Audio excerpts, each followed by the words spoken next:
Here on Caladan, we've ruled by air power and sea power.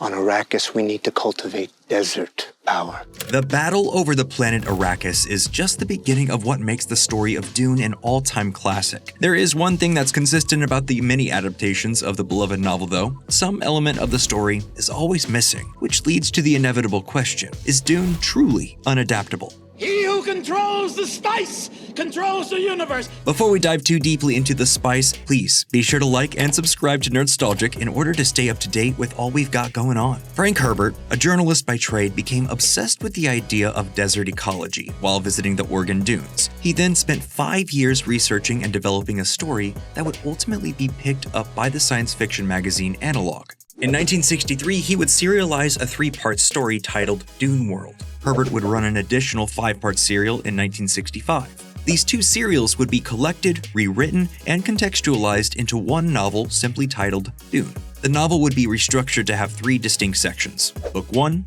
Dune, Book 2, Muad'Dib, and Book 3, The Prophet. Despite having a body of work ready to go, literally no one wanted to publish the collected Dune. Herbert's agent received polite declines from over 20 publishers, and finally, Chilton Books, a company that published auto repair manuals, agreed to publish Dune. A great man doesn't seek to lead. He's called to it.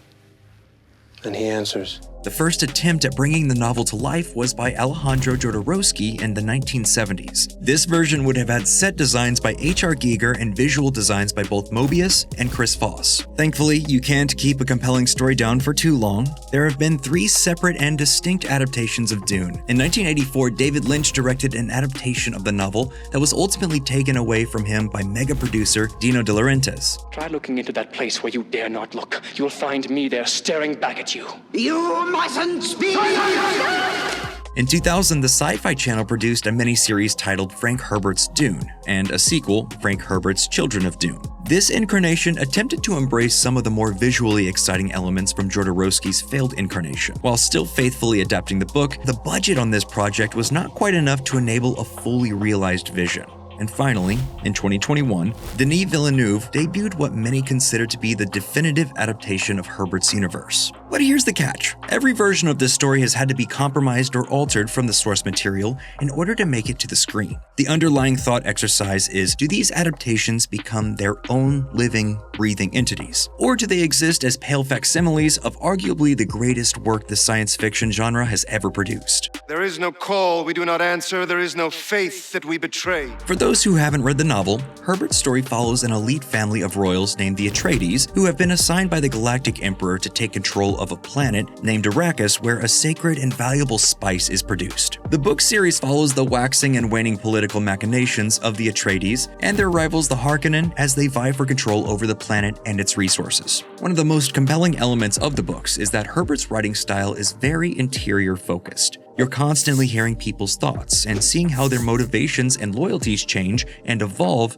based on the pressures of their situation. Herbert, as a writer, isn't very interested in showing the reader things. He'll often set up these massive sprawling battles with huge armies and then just skip over describing all the fighting. David Lynch's Dune attempted to reckon with both of these issues straight on. Lynch definitely captured the scale and scope of the implied battles and world building of the novel. He uses voiceover to show us the inner workings of the various characters' minds. Your mileage may vary on just how successful this very literal approach is. I must not fear.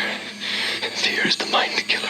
On the other hand, the sci-fi miniseries didn't bother with attempting to play out the interior lives of the characters at all. This version's strength is the ability to spend time with the characters and really get to know them on screen. The downside is that everything looks a bit cheap. And here's where we get to both the biggest risk and the smartest strategic bet that Denis Villeneuve did with his version of the story. He didn't even try to adapt it at all. The test is simple. Remove your hand from the box, and you die. What's in the box? Pain. Villeneuve's Dune is only an adaptation of the first part of the novel, Book 1, Dune. Basically following Paul's journey to Arrakis, him learning about the planet, the Harkonnen betrayal, and then Lady Jessica and Paul's journey across the desert that eventually ends with them joining the Fremen. Now, is this a satisfying ending to a movie? No, not really. The story just stops. But why is this? Because the original plan was going to be to shoot Dune and Dune 2 back to back. Dune 1 would adapt Book 1, and Dune 2 would be an adaptation of the other two sections of the novel, Muad'Dib and the Prophet. Then, if these two films were successful, Villeneuve would have returned for a third film, which would have adapted the entirety of the second novel, Dune, Messiah. However, despite initially being on board, Warner Brothers got cold feet. They pulled out of the idea to make both Dunes at the same time and would only give Villeneuve the budget for the first film. The plan to move forward with only adapting the first section of Dune was not only a risky financial decision, but also a risky creative one. There's not a lot of action that happens in the first part of Dune. It's mostly just people marveling at how Paul is fulfilling various prophecies and how he appears to be the hallowed Lisan al-Gaib. What are they shouting? Lisan al-Gaib. Voice from the outer world. It's their name for Messiah. Villeneuve's Dune is a visual masterpiece. It takes the groundwork in the novel and runs with it. In some contexts, it's an extremely faithful adaptation, but it also makes some very judicious and diligent cuts. One of the most important scenes in the book, a prolonged dinner scene where Paul observes a lengthy party, is not in the movie. However, this is a pivotal sequence that is a real learning moment for our young protagonist. In the scene, Paul realizes just how important it is to play the game of politics correctly, a major running theme throughout all the novels. None of that development and growth for Paul is in the finished film. Additionally, the Villeneuve film chose not to include two of the most pivotal characters from the novel, Princess Irulan and Feyd-Rautha. In the novels, Irulan opens every chapter with a quote. We learn that she will eventually marry Paul, and she gives us glimpses into his future. In the Lynch movie, she opens the film and appears at its climax. A beginning is a very delicate time.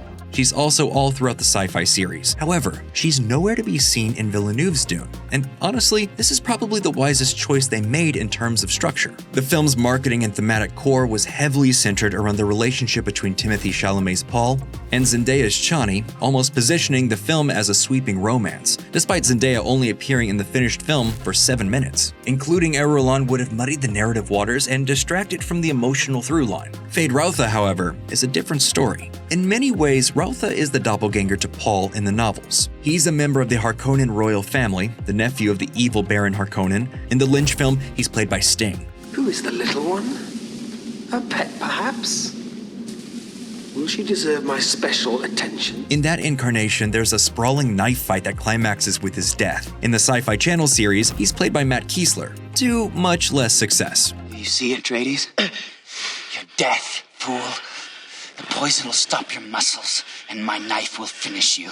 His absence from Villeneuve's Dune is acutely felt throughout the runtime of the project. However, because they're getting a sequel, probably the right play. When is a gift not a gift? Dune as it is written just can't be brought to the screen. Regardless of which adaptation of Dune is your favorite, one thing about all of these adaptations can't be argued. They're all deeply ambitious, even to the point of their reach exceeding their grasp.